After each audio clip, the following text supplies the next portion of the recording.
রাসূলের সন্তানরা যদি দুনিয়াতে বেঁচে থাকতো, বর্তমান দুনিয়ার পরিবেশে বোঝা যায় তারা নিজেরা নবী দাবি না করলেও কিছু এরকম কিছু আশেক আছে, তারা বলতো তোমাদের পিতা নবী ছিল, তুমি নিজে নবী দাবি না করলেও আমরা তোমাদেরকে নবী হিসাবে গ্রহণ করছি। কারণ সমাজের মধ্যে আছে ফিরের যে একটা ব্যবসা চলছে বর্তমান, বিশেষ করে আমাদের দেশের মধ্যে পীরের যে একটা জমজমাট ব্যবসা চলছে।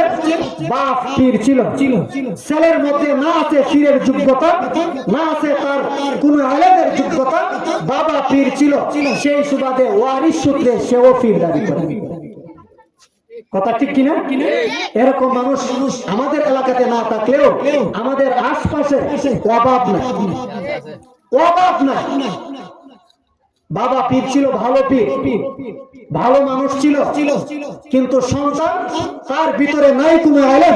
পীর হইতে গেলে যে পরিমাণ যোগ্যতা লাগে, পীর হইতে গেলে কোরআন হাদিসের যে পরিমাণ আলেম প্রয়োজন, পীর হইতে গেলে যে পরিমাণ নিজের শুধরানো প্রয়োজন, সেই পরিমাণ আলেম তো থাকবে দূরের কথা, সে মানুষকে সংশোধন করবে তো দূরের কথা, তার নিজের মধ্যে সেই পরিমাণে আলেমের লেশ মাত্র তার নেই।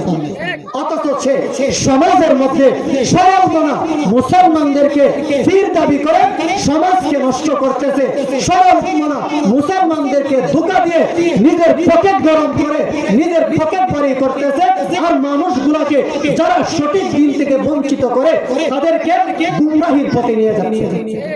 এই পরিবেশটা দেখলে বোঝা যায় রাসূলের সন্তানরা যদি পৃথিবীতে বেঁচে থাকতো, রাসূলের সন্তানরা যদি পৃথিবীতে বেঁচে থাকতো, তারা নিজেরা নবী দাবি না করলেও আশেক নামের কিছু ভণ্ডরা তাদেরকে নবী হিসাবে গ্রহণ করত। কারণ পীরের ছেলে পীর ওয়ারিশ সূত্রে পীর হয়ে যায়, ওয়ারিশ সূত্রে পীর হয়ে যায়। এই জন্য আল্লাহ তাআলা বিশেষ হিকমতে রাসূলের 3 জন ছেলে সন্তানকে আল্লাহ তাআলার জিম্মায় নিয়ে গেলেন। যখন রাসূলের ছেলে সন্তানগুলো ইন্তেকাল করলেন, একদিকটা তো রাসূলের মনে অনেক ব্যথা যে আমার সন্তানগুলো আল্লাহর জিম্মায় চলে গেলেন। মানুষ হিসাবে, রাসূল মানুষ হিসাবে অন্তরে ধাক্কা লাগা স্বাভাবিক। সন্তান পৃথিবী থেকে বিদায় হয়ে চলে গেছে, মনে ব্যথা লাগা এটা স্বাভাবিক।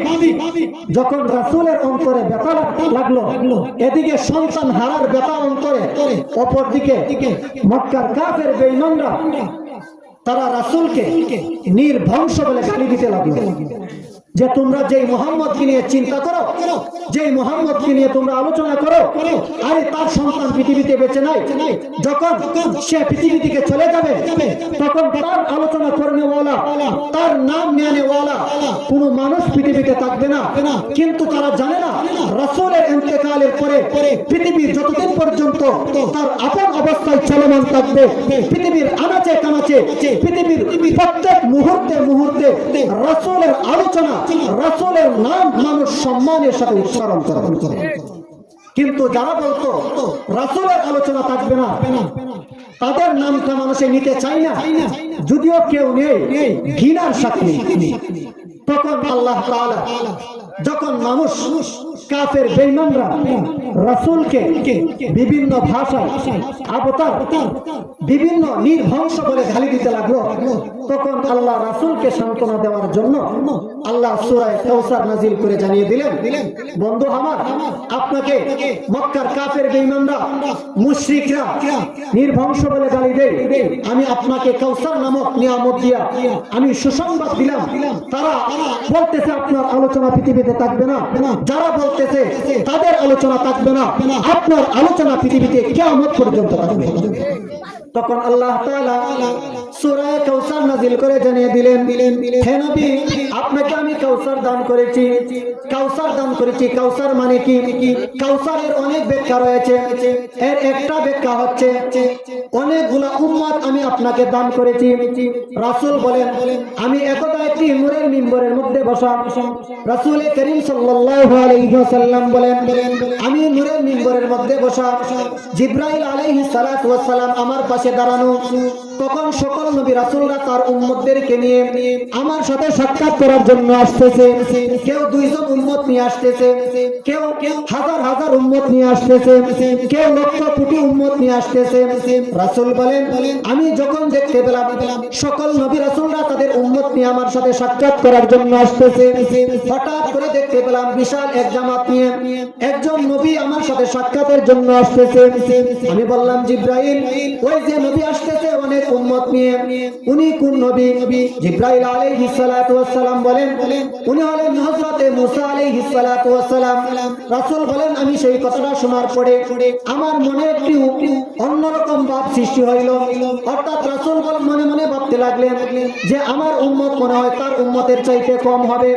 রাসূল কারীম সাল্লাল্লাহু আলাইহি ওয়াসাল্লামের অবস্থাটা বুঝতে পেরে জিবরাইল আলাইহিস সালাতু ওয়াস সালাম বলেন, ইয়া রাসূলুল্লাহ, ইয়া হাবিবাল্লাহ, আপনি আপনার ডান দিকে তাকান। রাসূল বলেন, আমি যখন আমার ডান দিকে তাকাইলাম হাজার হাজার কোটি কোটি মানুষ দেখতে পাইলাম। জিবরাইল আলাইহিস সালাতু ওয়াস সালাম বলেন, ইয়া রাসূলুল্লাহ, আপনি আপনার বাম দিকে তাকান। রাসূল বলেন, আমি বাম দিকে তাকাইলাম হাজার হাজার কোটি কোটি উম্মত দেখতে পাইলাম। জিবরাইল আলাইহিস সালাতু ওয়াস সালাম বলেন, আপনি পিছনের দিকে তাকান। রাসূল বলেন, আমি যখন পিছনের দিকে তাকাইলাম অগণিত মানুষ দেখতে পাইলাম। জিবরাইল আলাইহিস সালাতু ওয়াস সালাম বলেন, আপনি উপরের দিকে তাকান। রাসূল বলেন, আমি যখন উপরে চাইলাম অগণিত মানুষ দেখতে পাইলাম। নিচের দিকে তাকান, লক্ষ কোটি উম্মত দেখতে পাইলাম। রাসূল কারীম সাল্লাল্লাহু আলাইহি ওয়াসাল্লাম উপর নিচ চতুর্দিক যখন লক্ষ্য করলেন তখন জিবরাইল আলাইহিস সালাতু ওয়াস সালাম বলেন, ইয়া রাসূলুল্লাহ, ইয়া হাবিবাল্লাহ, যত মানুষ আপনি আশপাশে দেখতে পেলেন এই সবগুলো হচ্ছে আপনি নবীর উম্মত।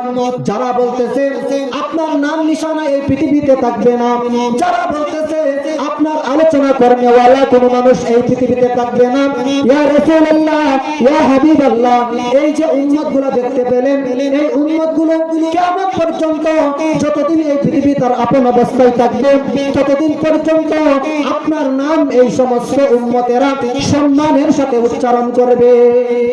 হাজার কোটি উম্মত। রাসূল বলেন, আমার মনটা আনন্দে ভরে গেল।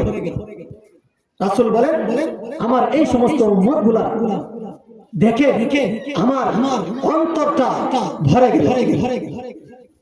কাউসারের আরেকটা ব্যাখ্যা হচ্ছে হাউজে কাউসার, অর্থাৎ একটা বিশেষ একটা নিয়ামত, যে হাউজে কাউসার থেকে আল্লাহর রাসূল সাল্লাল্লাহু আলাইহি ওয়াসাল্লাম হাদিস শরীফের মধ্যে বলেন, সেই হাউজে কাউসারের পারের মধ্যে আকাশে যতগুলো তারকারাজি রয়েছে তার চাইতে বেশি পেয়ালা থাকবে।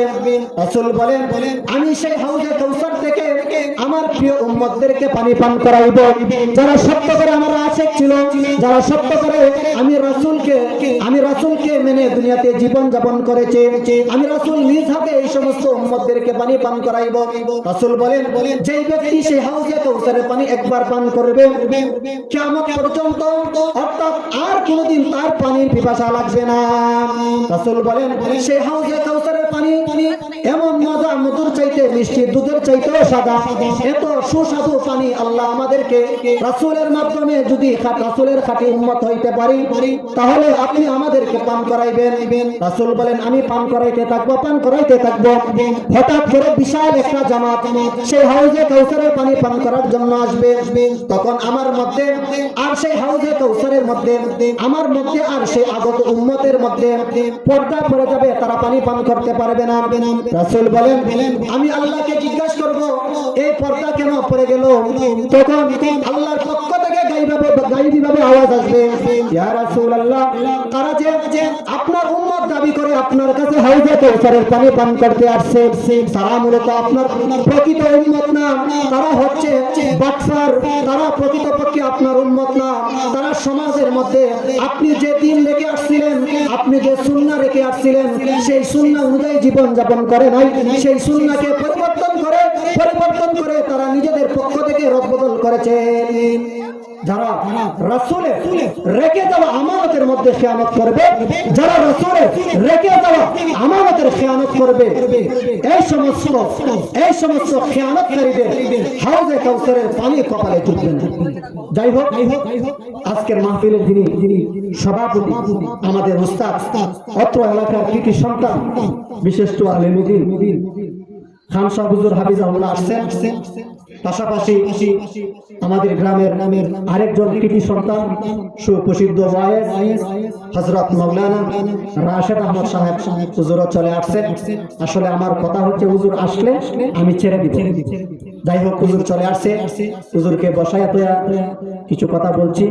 আল্লাহ তাআলা আমাদের সকলকে রাসূলের খাঁটি আশিক, রাসূলের প্রকৃত আশিক হয়ে দুনিয়া থেকে বিদায় হয়ে সেই মহা নিয়ামত হাউজে কাউসারের পানি পান করে জান্নাতে যাওয়ার তৌফিক দান করুক। সকলে বলি আমিন। সুবহানা রাব্বিকা রাব্বিল ইজ্জাতি আম্মা ইয়াসিফুন ওয়া সালামুন আলাল মুরসালিন ওয়ালহামদুলিল্লাহ।